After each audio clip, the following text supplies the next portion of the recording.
Okay, so can you tell me, you live in Nigeria and you work towards broadening awareness of dyslexia and helping people against discrimination and moving from one life stage to another. Could you talk a little bit more about that, please? Okay, thank you very much, Martin. By introduction, my name is Manuel Stephen Oluwashio. So can you hear me clearly? I can, very well, thank you. All right, so actually I'm an educational psychologist and I'm a researcher. Mm-hmm. My current research interest, I've been working on a number of things before now in the field of educational psychology. However, my research interest now is focused on neurodiversity with special interest on dyslexia. And I'm passionate about raising awareness of dyslexia in Nigeria. I'm actually focused on training teachers and other stakeholders in the educational sector. And that's something I am doing very passionately about. And I want people to understand that there is a need for a shift, a significant shift in the traditional classroom structure. So like what we used to have in the past, we need to understand that for us to be able to help learners, we need to have a paradigm shift in our thinking and to accommodate, a more inclusive educational system. That's practically what I'm doing in my little circle. Thank you. So could you explain what you mean by a paradigm shift in the way that you think about education in Nigeria, please? Okay, thank you very much, Martin. Essentially, in education system, I must confess at this point that we are actually at a cradle stage when it comes to inclusive education, because inclusive education is more theoretical in Nigeria, I must tell you. Okay. And many teachers do not understand these concepts. I'm not saying all teachers, but from my experience, I can tell you clearly that many teachers do not have a clear understanding about these concepts. So we are trying to do that. And more importantly, my area is on teachers who work with students. And, just like the statistics I've always said, out of 10 students, you should get at least, probably in some cases, you should get one student who is dyslexic or who has one learning disability. So basically, that's what I want to do. And many teachers don't know about this. So there is definitely a need for a paradigm shift from the usual to what we need to do. Thank you, Martin. The Nigerian Dyslexia organization, or one of the two Nigerian dyslexia organizations, puts the number of dyslexic people in Nigeria at somewhere between 20% and 33% in one case. Could you talk about that? Okay, thank you very much, Martin. I'd want to be very frank about that. That is actually an estimated figure. Honestly, that's actually an estimated figure. The reason for this is because there is no empirical study to substantiate that. Let me assume it's an estimated figure because usually it is stated that because of the estimates we get from other circles where they say, okay, we have in every 10 individuals, there should be one dyslexic, or in every 5 individuals, there should be one dyslexic. So Nigeria is a country where it's estimated to be over 200 million. So I think that's where the calculation is coming from. So I think the 10% of 200 million should be around that figure. So I wouldn't know if there is any other thing they've done, but from my experience in research, that is just the truth. Thank you. Okay, so let's go back. You say you want to raise awareness and help train teachers, and you say that the theory and the practice might be different. Could you tell me a little bit about any particular laws around teaching or any teaching legislation that is designed to help with dyslexia that there is in Nigeria? Okay, thank you very much, Martin. Essentially, there are some laws and some legislature that has been put in place. I would state the Nigerian Policy on Education 2008. The Nigerian Policy on Education 2008 has a preparation for that, and that is actually stating specifically about for students with special learning needs, and which dyslexia is inclusive. That's I must say. Then there is something that is called IDEA that is trying to bring in assistance to students with difficulties, learning difficulties. And when we talk about that, that is in the area whereby they are trying to assist students who they have identified. Actually, IDEA means Individuals with Disability Education Act. Okay, so that act is actually centered on that. However, I must explain at this point, which I've always emphasized, theory and practice, these are two different things. And research had consistently proven that some of this, in some cases, some of these things are theoretical. And when we get to the northeastern part of the country, it is very theoretical. In the northeastern part of the country, it's a different narrative because we still have low inclusion, low enrollment rates among the students, especially among the girl child. Especially with the girl child, rather. That's the first. The second is we have Nigeria is ranking first in the total number of out-of-school children. So that basically is a challenge for any educational ministry, department, and agency to work on. So if we're talking about numerous challenges that they are faced with, I can identify with that. There are students with these learning difficulties. They have made provision for it in the policies. However, I think it's important we translate all of this into practice as fast as possible. Why is there such a difference between different regions of the country? Is this cultural, or is this because of the groups of people who live there, or is it because of the government structures? Why is there a difference between the northeastern part of the country and another part of the country? Your question is why the difference? Yeah. I must state clearly here that that's actually a very long conversation. However, I will try as much as possible to simplify. When you go through the dark chronic of the nation and you go through from the independence till date, you understand that the developmental stages differ. That's the first. I stay in the southwestern part of the country, and that is actually known for, rapid development, especially in education. Yeah. And so when you trace it back to it, and you understand that wherever education is, there will definitely be an increase in development. So that's on its own. Then I can definitely affirm that culture and a little bit of religion is affecting that.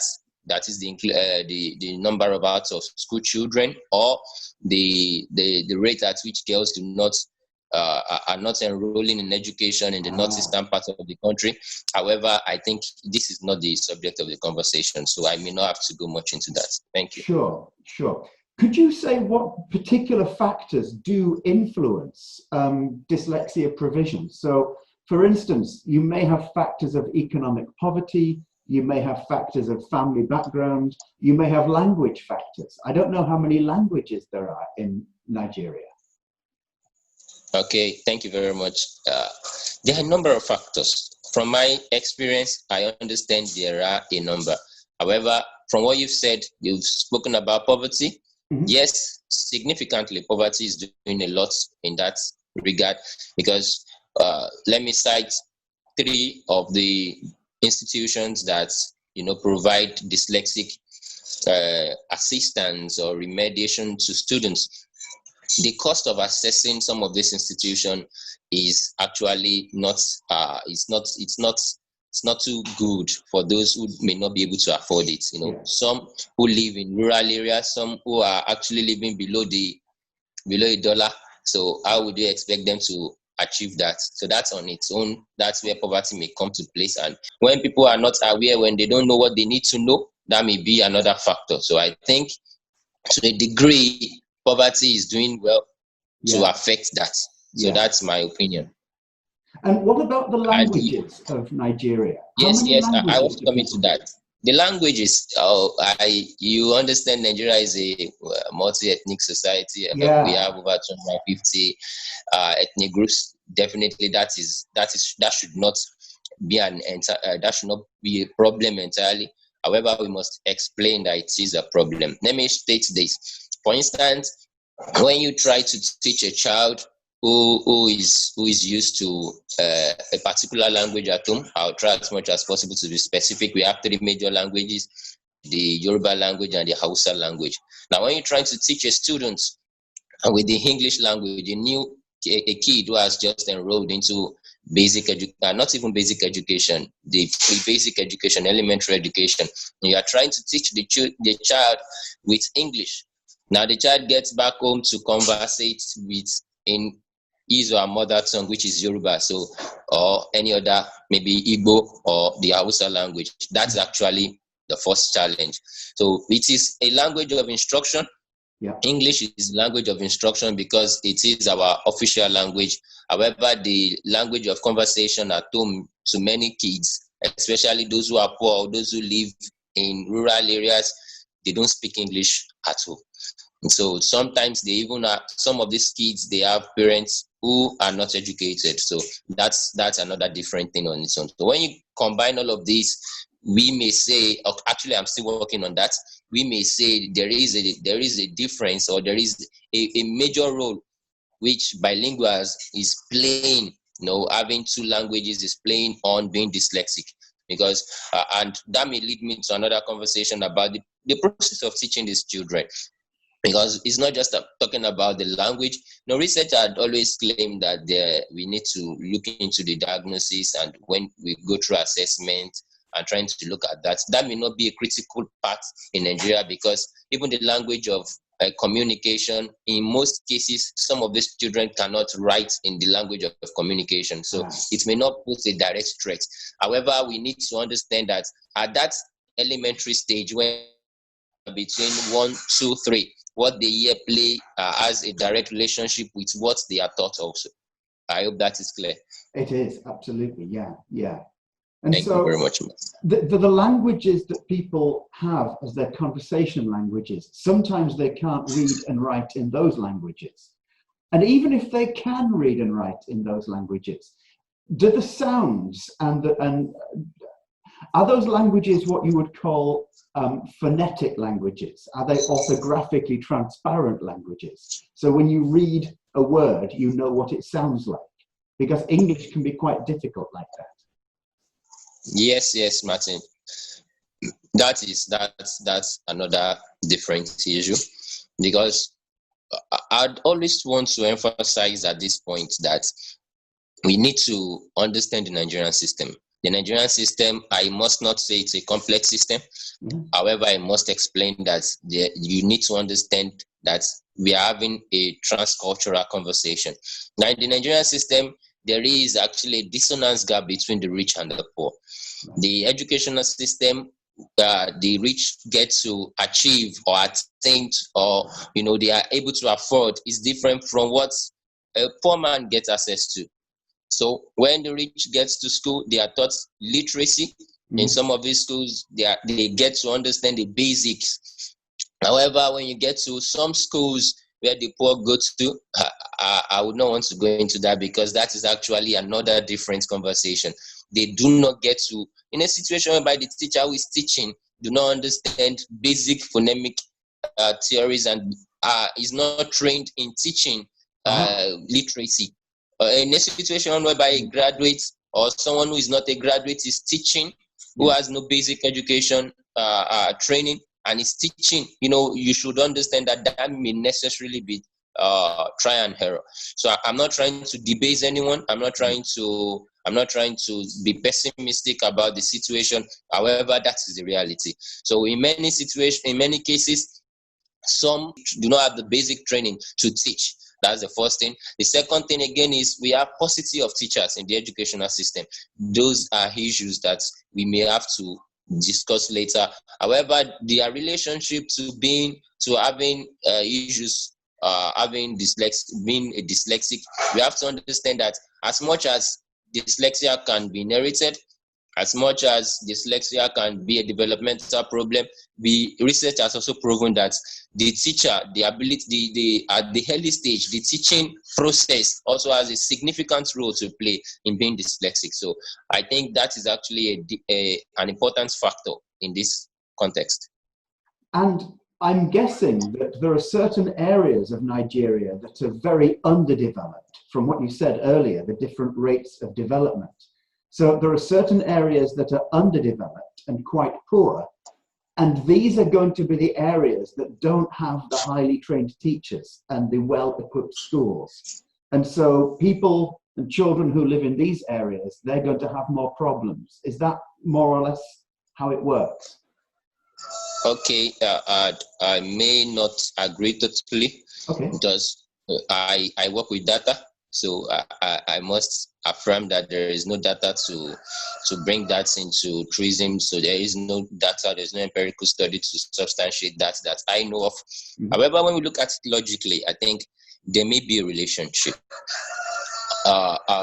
That's just true. There may be a relationship. I'd like to look at it from the flip end also. We have students who have access to basic education, but that does not change them. That does not change their status as being a child who has special learning difficulty.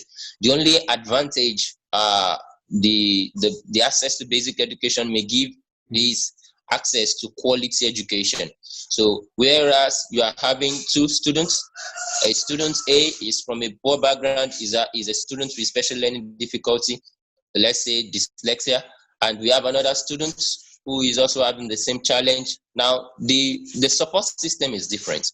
So that's basically the point. I think it's more of support system. Yeah. It's the support system that has brought the difference between the two, not necessarily where they are born or whatever access they get to. Is it also a case of the richer you are, the more self-efficacy you have, so that you can push for changes or you can ask for help or accommodation? Or does it not work like that? It does. I must affirm it does. Because when you look at the history of two major dyslexia organization in Nigeria, you understand that what led to it is a child being dyslexic, the parent trying to find solution, and that led to that. Let me cite Dyslexia Foundation as an example.